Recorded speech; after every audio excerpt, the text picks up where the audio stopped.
Herkese merhabalar, kanalımıza hoş geldiniz. Bugünkü menümüzde bulgurlu ıspanak kavurması var. Malzemelerimiz: 1 kilo ıspanak, 50 gram bulgur,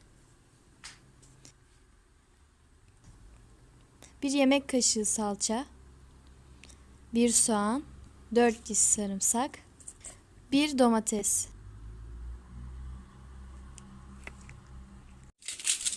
Soğanımızı soyuyoruz. Domatesimizi soyuyoruz.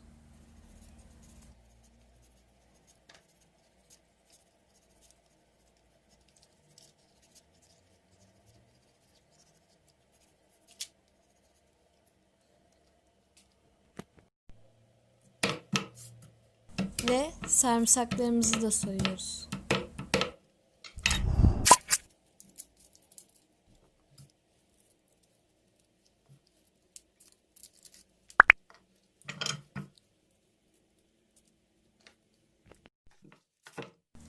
Ispanaklarımızın uçlarını alıp 3'e veya 4'e bölüyoruz.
Ispanakların doğrama işlemi bittikten daha sonra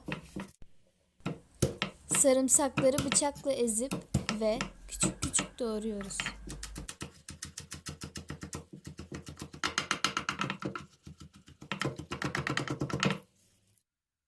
Tenceremize yarım çay bardağı yağımızı döküyoruz.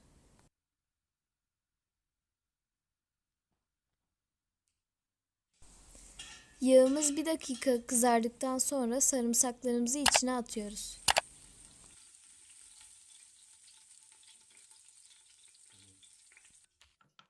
Soğanlarımızı ince ince doğrayıp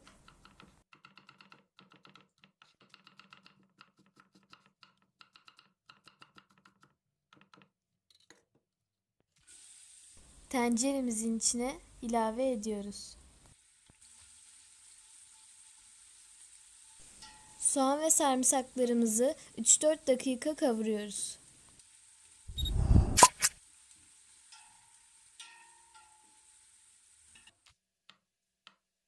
Ve domatesimizi doğruyoruz.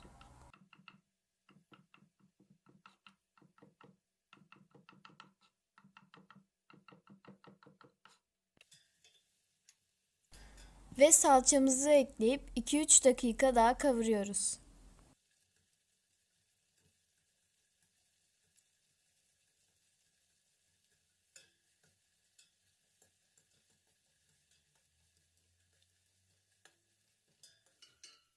Kavrulan salçamızın ardından ıspanakları ilave edip 4-5 dakika daha kavuruyoruz.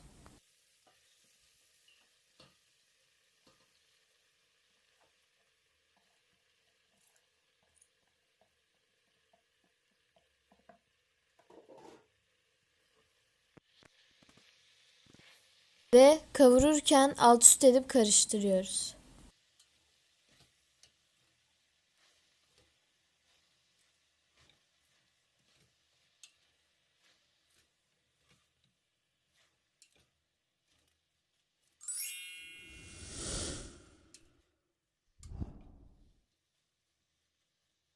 Sulandırmak için kapağını kapatıp 2-3 dakika bekliyoruz.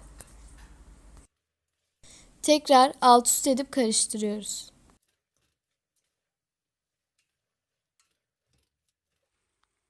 Doğradığımız domatesleri tencereye ilave ediyoruz. Ve karıştırıyoruz. Kapağını kapatıp 2 dakika daha bekliyoruz.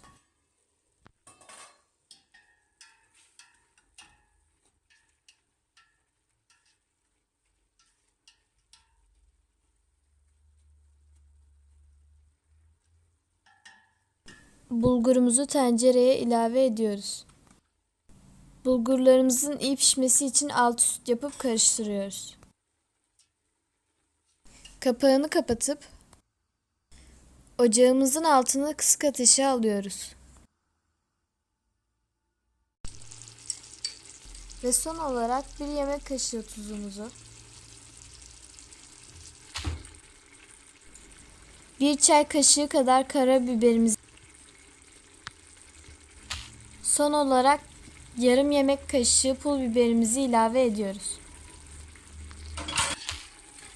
Son defa karıştırıyoruz. Tenceremizin kapağını kapatıp ocağımızın altını söndürüyoruz.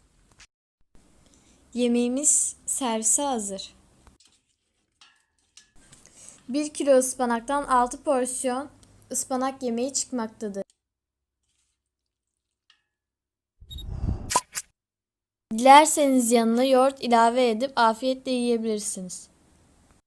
İzleyen, yorum yapan herkese yürekten teşekkür ederim. Videoyu beğendiyseniz beğeni butonuna basmayı unutmayalım. Halen abone değilseniz kanalıma abone olmayı ve bildirim zilini açmayı unutmayalım. Kendinize çok çok iyi bakın. Sağlıcakla kalın.